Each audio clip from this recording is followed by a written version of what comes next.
จะขังเบิ่งสายน้ำของไหลหลังถ้าคงพานังสร้างนางอ่อนซ้อนไปเด็ดดอกไม้ไว้เวียนจุดธูปจุดเทียนร่วมกันขอพรสวยบันดาลอยากมีคู่ซ้อนไหว้พระขอพรอธิษฐานร่วม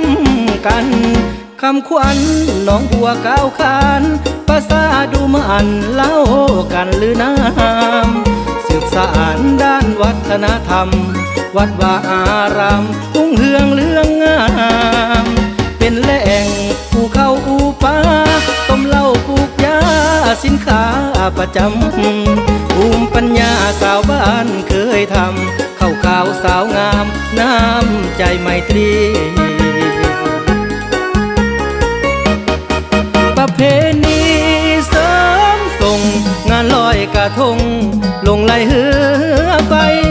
มีงานบุญกองเข้าใหญ่สาวบ้านเหลื่อมใสบุญพระเวทเดือนสี่เดือนห้า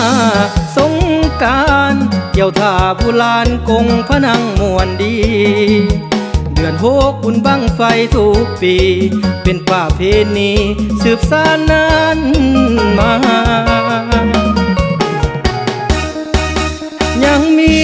หลายที่เที่ยวสมดอนสาดอนถมสมไปทุกแห่งดอนหมักโมตาแล้วลำแสงอีสวนเป็นแห่งสุ่มแซวหาป้า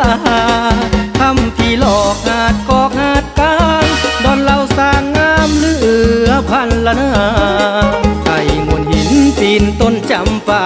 มาเซลฟี่กันมาที่ท่ากองพนังมาน้องมาน้องมาน้องมา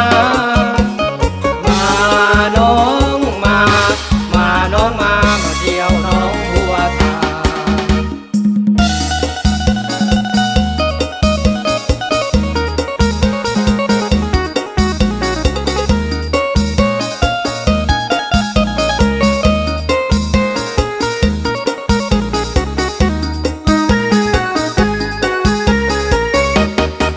ประเพณีเสริมส่งงานลอยกระทงลงไหลเหือไปมีงานบุญกองเข้าใหญ่สาวบ้านเหลื่อมใสบุญพระเวทเดือนสี่เดือนห้า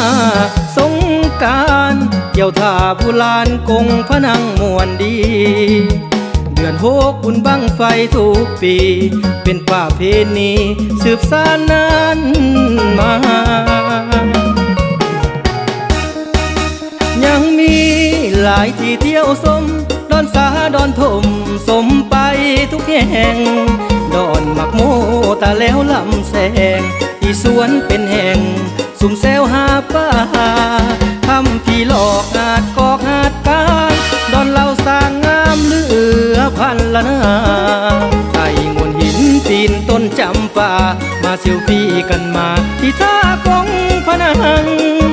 สื่อเสียงโดดเด่นก้องดัง